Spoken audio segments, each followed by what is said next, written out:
Hello and welcome to today's episode of Real Life Perspective by Filmmaker. Now, I know a lot of you have learned about some basic lighting that you can get from Home Depot. One of those is clamp lights. It has a silver dish around a lighting clamp,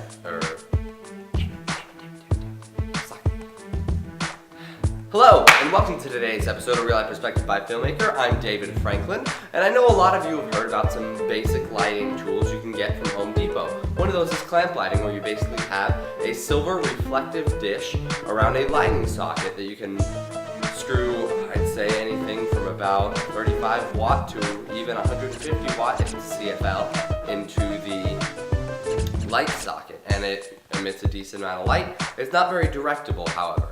Another one is a Home Depot light, has about 500 watts for the common model that people often use that you can utilize to light things, but at the same time it gets very, very hot, and the light tends to have a lot of hot spots in it and is very, very orange. But it has lots of light, and it's great for that reason.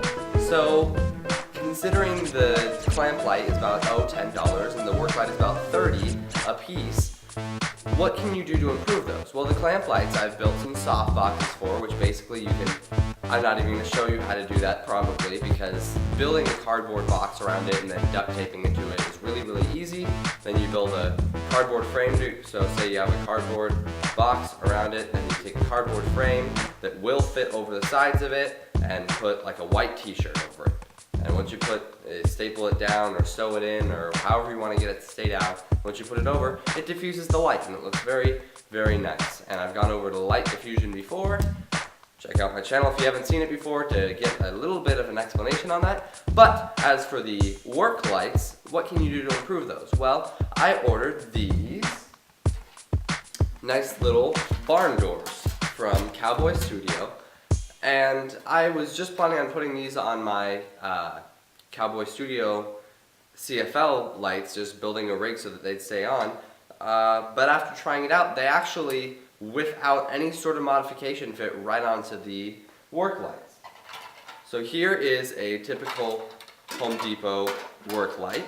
It has the front glass screen removed, so I could actually stick my hand in here, and you could put like a metal framing over that to keep it prevent direct contact or even bulb explosion, which is very, very rare, mind you, from actually coming out and hurting people. But on the back of this, you can see that there are screws here. If you tighten them up a little bit, you can pop them right onto your work light, and you have nice directional light here that you can use to change the direction of the photons. There's your little science lesson for today. That's light particles, direct which way they're going to go, because they're going to hit this absorptive black surface and it's going to not go in that direction. So say I wanted to create a light beam like at the beginning of Skyfall. Well, I do that by pushing these two top ones together and keeping extra light from coming out the top, so it's going to send out a beam just here. Now if you look closer, you can see that this has little ridges on the side of it. And this is so that you can put in things like this. It's kind of like a waffle grid. You can see that it has, can't see through it, and now you can see through it completely. And the nice thing about this is it's going to direct the light, and it almost acts as a diffuser.